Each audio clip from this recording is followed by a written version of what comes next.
Welcome back, folks. And here we have probably one of the more sentimental items for me in the show. Around a year ago, I knocked on the door of Dovedale Design Studio with a six-pack in hand, and I inquired about the possibility of renting a bit of shop space on weekends and at nights to just do some little woodwork projects. Obviously, that went well, and I've been very thankful to them to have that in my life in a city as busy as London. I think in the way that some people sing or dance or play music or go for a run, I find woodwork really relaxing. Even though it is just a mix of hard work and problem solving, it's something that I'm very glad to have in my life. Here we have my chessboard, and on the inside the chess pieces and backgammon board, but just hanging outside for a moment, we've got sapele, maple, walnut on the inside, oak and bog oak. And these are all woods that are new to me that I didn't have access to in Australia, so it's been really fun learning the pros and cons of using each one.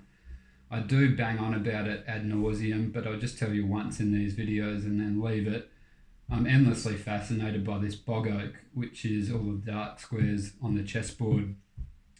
The brown part of the wood was further towards the centre of the tree where it was protected from the elements, and the black part was on the outside, exposed to the weather, getting carbonised and ebonised over time. That tree grew and died 3,500 years ago, as was carbon dated, and then fell into a peat bog, was preserved there for that time, and then was discovered by a farmer, dug up and cut up and sold to the boys at the woodwork shop around 2 years ago.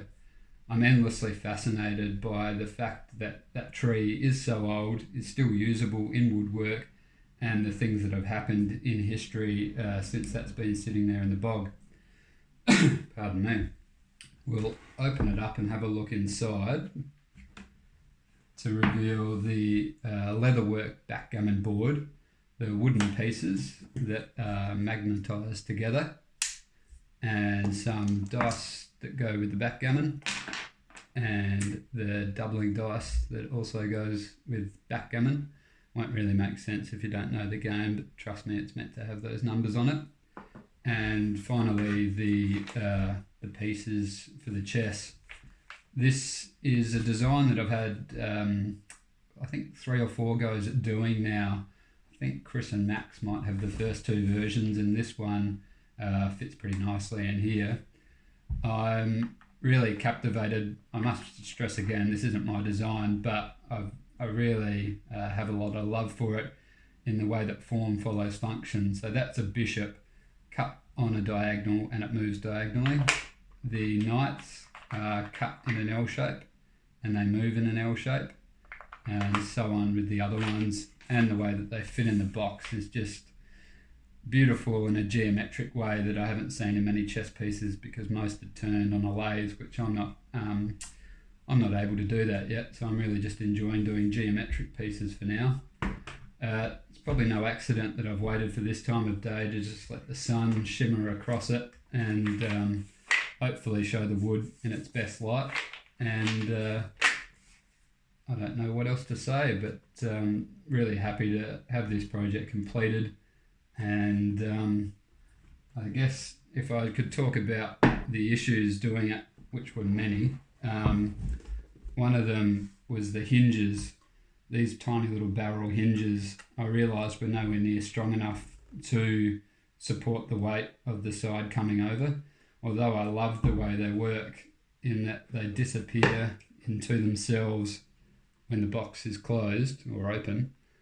They weren't quite strong enough to do the job, so I just had to reinforce it with some more butt hinges, I think they are. So the project threw up plenty of challenges, and if I was going to do it again, which I probably wouldn't, I would know of a lot of little tricks for next time, which I'm happy to share.